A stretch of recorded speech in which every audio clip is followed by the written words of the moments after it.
Há mais de 200 mil milhões de euros parados em depósitos de pessoas particulares em Portugal, o valor mais alto alguma vez registado. E enquanto os bancos lucram recordes de milhares de milhões por ano, quem tem as suas poupanças guardadas, supostamente a render, perde dinheiro a cada dia que passa, na maioria dos casos, sem saber. É sobre isso que vou falar neste vídeo. Quanto dinheiro faz sentido ter parado no banco, na minha opinião, e o que pode ser feito com o resto. Ter dinheiro no banco sempre foi considerado sinónimo de estabilidade financeira. Faz sentido. Os bancos tradicionais transmitem confiança e ver o saldo na conta dá algum conforto. O problema é que estas sensações podem ser enganadoras, porque a lógica que as sustenta tem uma falha que raramente é mencionada. Em teoria, os bancos portugueses e os seus clientes, onde nos incluímos todos nós, vivem numa relação de simbiose. De forma simplificada, nós depositamos dinheiro nos bancos, recebendo em troca um sítio seguro para guardar o capital e alguma remuneração sobre a forma de juros. Por sua vez, os bancos utilizam esses depósitos como principal base de financiamento para conceder crédito a outros clientes, cobrando juros em contrapartida. O valor gerado neste processo é repartido entre o banco, que presta o serviço, gera o risco e assume a intermediação, recebendo a sua margem,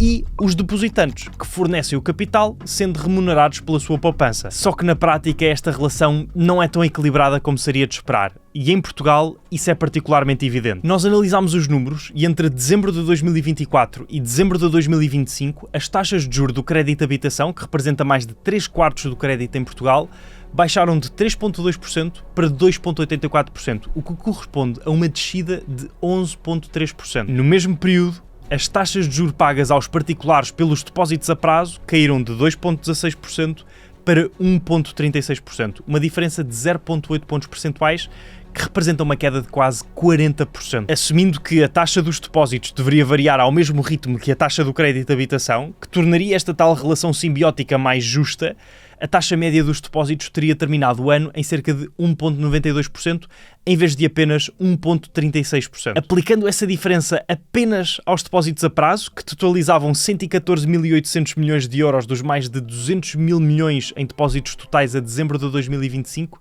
isto corresponde a aproximadamente 640 milhões de euros em juros que poderiam ter sido pagos aos depositantes, mas que ficaram apenas do lado dos bancos. Isto equivale a mais de 50 milhões de euros por mês, ou quase 1.800.000 euros por dia. Traduzindo o problema por miúdos, quando as taxas de juros descem, os juros pagos nos depósitos tendem a descer mais do que os cobrados nos empréstimos.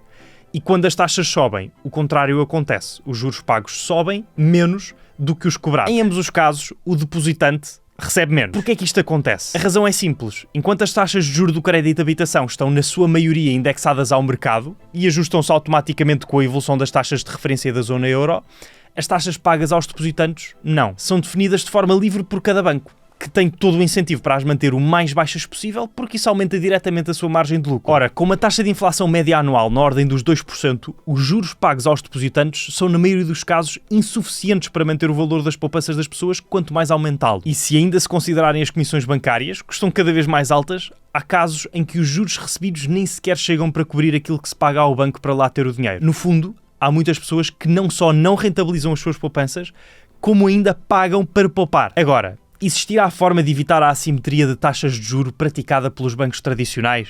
Atualmente, sim.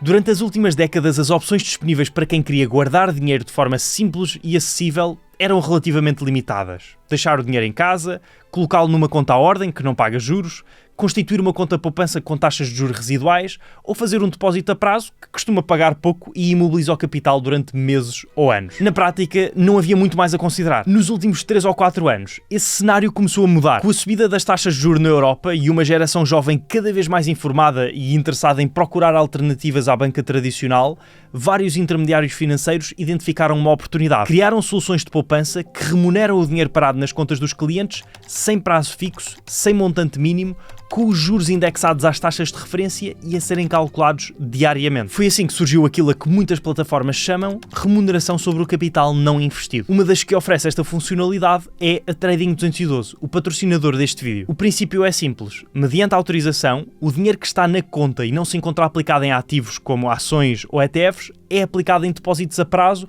ou outros instrumentos financeiros de baixo risco, e o rendimento gerado é depois repassado ao cliente sob a forma de juros, que, tal como as taxas de referência, podem oscilar ao longo do tempo. Isto é algo que na realidade uma maioria dos bancos faz, mas mantém para si essa receita. Na Trading 212, os juros são calculados e pagos diariamente, desde que o montante a receber corresponda a pelo menos 1 cêntimo. Na prática, isto significa que transferindo hoje dinheiro para uma conta Invest na aplicação e ativando a funcionalidade de ganhar juros sobre o capital, até se pode retirar o dinheiro daqui a 7 dias sem se perder os juros acumulados durante esse período. Sendo claro que o que digo não deve ser interpretado como uma recomendação de investimento, não sou consultor financeiro e que ao investir o capital está em risco. Quanto aos instrumentos em que o dinheiro é aplicado, podem variar de plataforma para plataforma. No caso da Trading 212, incluem depósitos a prazo, contas correntes e fundos do mercado monetário qualificados, ou QMMFs. Estes últimos são fundos de investimento que aplicam o capital em instrumentos de dívida de curto prazo e com elevada qualidade de crédito. Chamam-se qualificados porque cumprem regras de risco e liquidez muito rigorosas, tanto que os reguladores permitem que sejam tratados como equivalentes a dinheiro,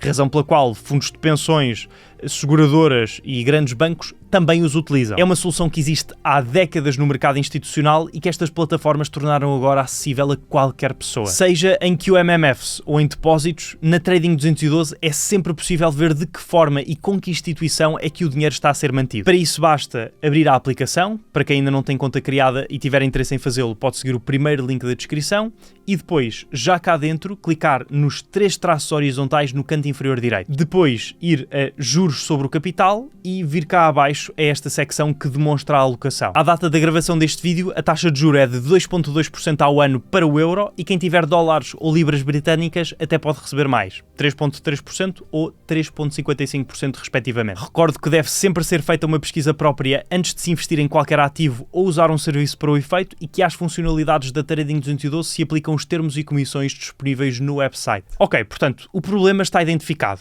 Ter muito dinheiro parado no banco a render pouco ou nada custa dinheiro todos os dias. A pergunta a que falta responder é a mais pessoal de todas. Quanto é que efetivamente precisa de lá ficar? Como a grande maioria das respostas relativas a perguntas de finanças pessoais, quanto dinheiro se deve ter no banco depende das circunstâncias, dos objetivos, do perfil de risco e da preferência de cada pessoa. Dito isto, a minha estratégia para decidir onde ter o capital e em que quantidade passa pela sua classificação em 3 categorias. O que vou usar no curto prazo, o que vou ou posso ter de usar no médio prazo e o que só vou precisar no longo prazo. O dinheiro que se insere nesta última categoria está investido no meu PPR e em algumas ações individuais e ETFs. É o valor que dedico ao crescimento de longo prazo, nomeadamente para a reforma se precisar dela, e que na minha cabeça é como se nem existisse. Está lá, mas eu não conto com ele. Só faço isto com o dinheiro que sei que não preciso, porque novamente investir acarreta risco, podem o valor dos instrumentos subir ou descer, e não quero ter de ser forçado a vender posições porque preciso de liquidez quando o mercado está em baixo. A segunda categoria é o dinheiro que vou ou posso ter de vir a precisar no médio prazo, normalmente dentro dos próximos 3 a 5 anos. Aqui entram coisas como o fundo de emergência e poupanças com fins específicos, como um carro, uma viagem ou um casamento, por exemplo. Este dinheiro deve ser facilmente acessível, porque pode ser necessário a qualquer momento ou daqui a um determinado tempo. Mas ao mesmo tempo não precisa de ficar sem render. É precisamente para tentar rentabilizar o dinheiro desta categoria que utilizo soluções como os juros sobre o capital não investido. Consigo voltar a ter o dinheiro à ordem em 2 ou 3 dias, o tempo normal da transferência bancária, mas pode ir gerando algum rendimento enquanto não é utilizado. A última categoria é o dinheiro que vou usar no curto prazo, tipicamente ao longo do mês. Este é o único montante que mantenho à ordem. É o dinheiro que vai servir para pagar a renda ou a prestação da casa, alimentação, transportes ao combustível, lazer e todas as outras despesas do dia-a-dia. Para mim o valor exato vai ser um, para alguém com custos diferentes vai ser outro, mas uma forma simples de o calcular é olhar para o extrato do último mês, somar tudo aquilo que saiu e é recorrente e adicionar uma margem de segurança. No fundo, a ideia é simples. O dinheiro que não se vai usar nos próximos tempos não precisa de estar a perder valor numa conta à ordem. Perceber quanto é que realmente precisa de lá ficar e o que fazer com o resto pode ser a diferença entre pagar para poupar e pôr as poupanças a trabalhar. Mostrei na prática como é que pessoalmente o faço neste vídeo a aparecer agora no ecrã, onde detalho com total transparência quanto dinheiro gastei e investi ao longo de 2025. Se este foi útil, deixem um gosto, um abraço e vemo-nos no próximo.